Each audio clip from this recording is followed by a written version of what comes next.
আসসালামু আলাইকুম রহমতুল্লাহি বারাকাতু। তোমাদের প্রিয় উপন্যাস সঙ্গীত প্রেরণা শক্তি, সুরায়া রাফা, পর্ব ৩৫। কীর্তিকে এই মুহূর্তে কোনো কিছু ঠিক নেই, চোখ দুটো ঝাপসা লাগছে।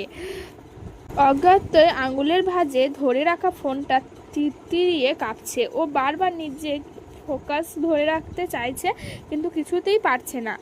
অর্ণবের অনবরত হাতের পিঠ দিয়ে নাকের ডগা মুছছে, কিছুই নেই তবুও মুছছে। এলিসা, অর্ণব, সায়র সবাই কীর্তিকে অতিরিক্ত অবসাদগ্রস্ততার কথা জানে। তার ওপর অরু মিসিং। কীর্তিক নিশ্চয় এখন নিজের মধ্যে নেই। মাত্রাতিরিক্ত উদ্বেগে কীর্তিকের বারবার ঘাড় ফুলানো আর নাকের ডগা মোছা দেখে এলিসা এগিয়ে শান্ত গলায় শুধালো, কিছু পেলি? কোথাও কোন লোকেশন? কীর্তিক ভুরু কুচকে বলল, লাস্ট লোকেশন দেখে তো এই পাহাড়ের আশেপাশে কোনো একটা জায়গা মনে হচ্ছে। তৎক্ষণাৎ অর্ণব আর সায়র ছুটে এসে ওর হাত থেকে ফোনটা নিয়ে বলল, কই দেখি। মোবাইলের লোকেশনটা ভালো মতো পরোক্ষ করে চোখ কপালে উঠে গেল অর্ণবের। অবিশ্বাসের সুরে কীর্তিককে শুধালো, এটা কি আসলেই অরুণ লোকেশন? কীর্তিক ভুরু কুচকে বলল, কেন, কি হয়েছে? অর্ণব শুষ্ক ঢোক গিলে বলল, আমার জানা মতে এই গুহাটা পরিত্যক্ত। বহু বছর আগে আমেরিকান একটা রিসার্চ টিম এখানে কিছু অবৈধ রিসার্চ চালাতো। ওরা টিনএজ ছেলেমেয়েদের হরমোন সংগ্রহ করে সেটাকে প্রসেস করে মৃতদেহের স্নায়ু সচল রাখতে ব্যবহার করত। It's a huge danger. পরবর্তীতে আমেরিকান গভর্নমেন্টের নজরে এলে তারা পুরোপুরি নিষেধাজ্ঞা জারি করে দেয় এই রিসার্চের ওপর। এছাড়া এই টিমের সবাইকে শাস্তির আওতায় আনা হয়েছিল তখন। অর্ণবের কথায় শেষ হতেই এলিসা চট করে বলল, অরুও তো টিনেজ, সি ইজ অনলি 18+। এলিসার কথা পুরোপুরি বিস্ফোরণের মতো গিয়ে হামলে পড়ল কীর্তিকের উদ্বিগ্ন মস্তিষ্কে। ও সচকিত চোখ দেখে মনে হচ্ছে ও যেন দুইয়ের দুইয়ে চার মিলিয়ে ফেলেছে। দু হাতে নিজের লম্বা চুলগুলো সজোরে টেনে ধরে কিছু একটা ভেবে কীর্তিকের অস্ফুটে বলল, Nikhil is a biological scientist. ও নো দিস মাফাবা। ওকে আমি জ্যান্ত কবর দেব আজ। কীর্তিকের চরম ক্ষিপ্র তার উদ্বিগ্ন হয়ে ওরা তিনজন একই সুরে শুধালো, কি হয়েছে? কীর্তিক আর জবাব দিল না। মোবাইলের লোকেশন চোখ বুলাতে বুলাতে অন্ধকারের মাঝেই পাহাড়ি আঁকাবাঁকা সরু রাস্তা ধরে এগিয়ে যেতে লাগলো পরিত্যক্ত গুহার দিকে। পেছনে আলো জ্বালিয়ে রাস্তা পরিষ্কার করে ওর পথ অনুসরণ করে স্বগতিতে এগিয়ে আসতে লাগলো আরও 3 জোড়া পা। তারা আর কেউ না, ওর জীবন মরণের বেস্ট ফ্রেন্ডস, ওর দুঃসময়ের সাথী, অর্ণব, এলিসা আর সায়র। পাহাড়ের ঢালে এসে গুহার মুখোমুখি হতেই থমকে গেল ওরা। গুহার মুখে পাহারাদারে দাঁড়িয়ে আছে এক বিশালাকৃতির লৌহ গেট, তাতে আবার পাসওয়ার্ড লাগানো। অর্ণব এলিসার হাতে মোবাইল ধরিয়ে দিয়ে বলল, জান, ফ্ল্যাশ ধর, আমি এটার ব্যবস্থা করছি। সায়র পেছন থেকে ভীতর স্বরে বলে ওঠে, আমার কেমন যেন ভয় করছে ভাই, যদি ওরা আমাকেও ধরে নিয়ে রিসার্চ করতে বসিয়ে দেয়। অর্ণব পাসওয়ার্ডের গুষ্টি উদ্ধার করতে করতে বলল, তুই কি টিনেজ শালা? বয়স 30 পার হয়ে গেল, এখনো ভীতুর ডিমই রয়ে গেছে। কীর্তিক একটা দীর্ঘশ্বাস ছেড়ে বলল, তোরা প্লিজ তাড়াতাড়ি কর, দম আটকে আসছে আমার। হয়ে গিয়েছে। পাসওয়ার্ড আনলকড এ পিক আওয়াজ হতেই সবাইকে ঠেলে ভেতরে চলে গেল কীর্তিক পেছন পেছন। ওরা তিনজনও ঢুকে পড়ল গুপ্ত ঘরে। ঘরটাতে প্রবেশ করার সঙ্গে সঙ্গে একটা উৎকট গন্ধে চোখ মুখ কুঁচকে এলো ওদের সবার। শুধুমাত্র কীর্তিকেরই কিছু হচ্ছে না। ও হন্তদন্ত হয়ে উদ্ভ্রান্তের মতো চারিদিক হাতেরে বেড়াচ্ছে। বাইরে থেকে জায়গাটাকে যতটা অন্ধকার আর ভিতরে লাগছিল, ভেতরে তেমন কিছুই নেই। বাল্ব আলোয় চারিদিক ফকফকে পরিষ্কার। রুমের মধ্যে যত্রতত্র বিভিন্ন মেশিন আর কেমিক্যালের শিশি দিয়ে পরিপূর্ণ। কৃত্তিকের অবশ্য এত কিছুতে নজর নেই। ও একটা একটা করে পর্দা, সেলফ, মেশিন সব কিছু টচনচ করে অরুকে খুঁজতে খুঁজতে ভেতরের রুমে ঢুকতেই সেই উৎকট গন্ধটা যেন দ্বিগুণ বেড়ে গেল। এবার মনে হচ্ছে এখানেই গলা দিয়ে খাবার উগরে আসবে। কৃত্তিক কোনো কিছুতে তোয়াক্কা না করেই সামনে এগিয়ে যায়। ভেতরের দিকে এগিয়ে গিয়ে চারদিকে চোখ বুলাতেই দেখতে পায় কিছু কাচের তৈরি কফিন, যেগুলো স্বচ্ছ পানি দিয়ে ভর্তি। তার মধ্যে ভাসছে অল্প বয়স্ক মেয়েদের দেহগুলো। এক একটা কফিনে এক একটা মেয়ে। পানির মধ্যে ভাসমান মেয়েগুলোকে দেখতে কি ভয়ানকই লাগছে। আচ্ছা, এদের মধ্যে অরু নেই তো? প্রশ্নটা মাথায় আসতেই কৃত্তিক হকচকিয়ে ছুটে এসে প্রত্যেকটা কফিন চেক করতে শুরু করলো। কিন্তু না, এটাতেও অরু নেই। স্বচ্ছ কাচের কফিনগুলো চেক করতে করতেই ওর কানে ভেসে এলো অস্পষ্ট এক গোঙানির আওয়াজ। হঠাৎ রিনরিনে আওয়াজে কৃত্তিক সচকিত হলো। ভাবতে থাকলো কোন দিক থেকে আসছে শব্দটা। রুমের মাঝ বরাবর টানানো পর্দার ওপাশ থেকে আসছে বোধহয় আওয়াজটা। কৃত্তিক দ্রুত পায়ে সেদিকে এগিয়ে যাওয়ার আগেই অজানা আতঙ্ক আর মাত্রাতিরিক্ত উদ্বেগে কয়েক মুহূর্তের জন্য মস্তিষ্কটা হ্যাং করল ওর। আবারও মাথাটা চক্কর দিয়ে উঠল পুরো দস্কর। চোখের সামনে সব কিছু ঝাপসা লাগছে। বার কয়েক চোখের পাতা ফেলে দৃষ্টিপথ স্পষ্ট করে দীর্ঘ নিঃশ্বাস ছেড়ে পুনরায় এগিয়ে গিয়ে এক টানে পর্দা সরিয়ে ফেলল কৃত্তিক। সঙ্গে সঙ্গে পুরো দুনিয়া দুলে উঠল ওর। কৃত্তিকের থেকে কয়েক মিটার দূরত্বে পানি ভর্তি কাচের কফিনের ওপর হাত পা মুখ বেঁধে শুইয়ে রাখা হয়েছে অরুকে। কপালে দুপাশে লাগিয়ে রাখা হয়েছে কী সব যন্ত্রপাতি। কানের পাশে একটুখানি কাটা দাগ। হাঁটু সমান লম্বা চুলগুলো কফিন ছড়িয়ে মেঝেতে পড়ে আছে।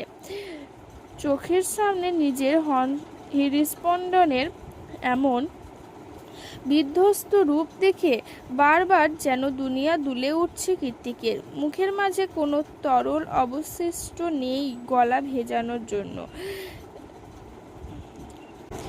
ডিপ্রেশন, ওভারথিং আর তীব্র ক্রোধ তিনে মিলিয়ে কৃত্তিকের গলা চেপে ধরেছে। সেই সাথে বাঁকা শক্তি ও রোধ করে রেখেছে অজানা এক শক্তি বল। তবুও বহু চেষ্টার ফলস্বরূপ অস্পষ্ট সুরে ঠোঁট কাঁপিয়ে কৃত্তিক ডাকল, হার্টবিট। কৃত্তিকের কণ্ঠস্বর শোনা মাত্রই সেদিকে তাকিয়ে মুখ বাঁধা অবস্থাতেই খুনখুনিয়ে কেঁদে উঠল অরু। তীব্র কান্নার জোয়ারে কেঁপে উঠল ওর পুরো শরীর। সবচেয়ে কাছের মানুষের আগমনে নির্বিকার কাতরতা আর অভিমানী কান্নায় চোখের কার্নিশ ভিজে উঠেছে মেয়েটার। কৃত্তিক স্পষ্ট বুঝতে পারছে ওর চোখের ভাষা, যেখানে অরু বারবার ফুপিয়ে উঠে আকুতির সুরে বলছে, তুমি আসবে আমি জানতাম, কিন্তু এত দেরি করে কেন এলে? আমার বুঝি কষ্ট হয়নি? অরুর চোখের সাথে চোখ মিলিয়ে নির্বিকার ধ্বনিতে কৃত্তিকও একই সুরে জবাব দিল, I am sorry heartbeat, I am really sorry, খুব ভুল হয়ে গিয়েছে। ওদিকে অরুর হঠাৎ বেড়ে যাওয়া কান্নার রোল শুনতে পেয়ে রিসার্চ রুম থেকে বেরিয়ে এসে আকস্মাৎ ওদের সবাইকে দেখে পিলে চমকে গেল নিখিলের। একসাথে এভাবে এতজনকে দেখে নিখিলের হার্ট অ্যাটাক হওয়ার উপক্রম। ও এখন সবার দিকে তাকিয়ে ভয়ার ঢোক গিলে শুধু মনে মনে খুঁজছে পালানোর পন্থা। নতুন করে কারো পদচারণা টের পেয়ে কৃত্তিক পেছনে ঘুরতেই নিখিলকে দেখতে পায়। ওকে দেখার সঙ্গে সঙ্গে দমকে যাওয়া ক্রোধটা দুইগুণ হারে মাথাচাড়া দিয়ে উঠল কৃত্তিকের। কপালের রগগুলো ফুলে উঠে চোখের সাদা অংশ রক্তিম হয়ে উঠল আপনা আপনি। তীক্ষ্ণ ব্লেডের মতো ধারালো চোয়ালটা গম্ভীর্য টেনে কৃতিক তেড়ে এসে ওর কলার চেপে ধরে চোখ মুখ খিচে উইথ আউট ওয়ার্নিং একের পর এক আঘাত করতে থাকে নিখিলের নাক বরাবর। সেই সাথে অশ্রব্য গালি তো আছেই। কৃতিকের এই ভয়ঙ্কর দানবীয় রূপটা সবাই দেখতে পায় না, হুটহাট বেরিয়েও আসে না। তবে যদি একবার বেরোয় তো সেটা জ্বলন্ত আঙ্গারের মতোই বিভৎস আর নিকৃষ্ট। তোকে আজ এই পরিত্যক্ত গুহার মধ্যে জ্যান্ত কবর দেব আমি। আর নয়তো আমার নাম জায়ান কৃতিক চৌধুরী নয়। কৃতিক কি উত্তেজিত? মোটেই না, সব সময়ের মতোই। বাচনভঙ্গিমা এখনো মসৃণ ওর, তবে গলার স্বরে ভয়ানক ক্ষিপ্রতা স্পষ্ট। কৃতিকের করা প্রত্যেকটা আঘাত একেবারে চোখে মুখে এসে হামলে পড়েছে নিখিলের। ও দম নেওয়ার ফুসরতটুকুও পাচ্ছে না। এভাবে আর কিছুক্ষণ মার খেলে নিজের জীবন এখানেই খোয়াতে হবে। ব্যাপারটা বুঝতে পেরে তৎক্ষণাৎ নিজের সর্বশেষ চালটা চালল নিখিল। কোনো মতে হাতে বেরিয়ে হাতের কাছে একটা সুইচবোর্ডটাই প্রেস করে অন্যদের মতো অরুকু ফেলে দিল কেমিক্যাল মিশ্রিত পানির ভর্তি কফিনের মধ্যে। সঙ্গে সঙ্গে পানির মধ্যে পড়ে গিয়ে তীব্র ছটফটানি শুরু করে দিল অরু। আকস্মাৎ এহেন কাণ্ডে পেছনে ঘুরে অরুকে ছটফট করতে দেখে নিখিলকে ছুঁড়ে মেরে অরুর নিকট ছুটে গেল কৃতিক। তখনও বন্ধ কফিনের গলা কাটা মুরগির মতো ছটফট করছে অরু। পুরো কফিন জুড়ে মোটা স্বচ্ছ কাচের আস্তর, কোথাও কোনো খোলার জায়গা নেই। ব্যাপারটা বুঝতে পেরে কফিনের সামনে হাঁটু গেড়ে বসে কাচের আস্তরটাকে ভাঙার উদ্দেশ্যে কফিনের ওপরই নিজের সর্বশক্তি দিয়ে এলোপাথালি পাঁচ বসাতে লাগলো কৃতিক। ওদিকে সময়ের ব্যবধানে ওরু ধীরে ধীরে নিস্তেজ হয়ে যাচ্ছে। কৃতিক সেদিকে নজর দিয়ে উদ্বিগ্ন কণ্ঠে বলল, hold on minute, just 1 minute baby, please hold on. আমি এটাকে এক্ষুনি ভেঙে গুঁড়িয়ে ফেলবো। এভাবে ক্রমাগত পাঞ্চ করতে করতে ওর হাত থেতলে গিয়ে কখন যে পুরো কফিন রক্তাক্ত হয়ে উঠেছে তার হদিশ নেই কৃতিকের। ওর দৃষ্টি তো কেবল স্থির হয়ে আছে অরুণ নিভু নিভু চোখ দুটোর পানে। এক নাগাড়ে পাঞ্চ করতে করতে হাতের অবস্থা বিগতিক, তবু 1 সেকেন্ডের জন্য থামেনি কৃতিক। যতক্ষণ না রক্তাক্ত কাচের আস্তরে ফাটল ধরে চৌচির হচ্ছে, ঠিক ততক্ষণ একই উদ্যমে অনবরত কাচের কফিনে আঘাত করছে সে।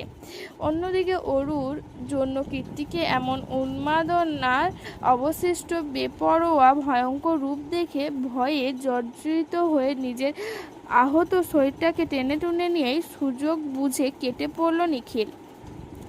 ওর আফ্রিকান বন্ধু লিও পালিয়েছে বহুক্ষণ আগেই, তবে মনে হয় না এই শরীর নিয়ে বেশি দূর যেতে পারবে নিখিল, কারণ ওর পিছু নিয়েছে টমবয় খ্যাত গার্ল এলিসা ক্রিস্টিয়ান।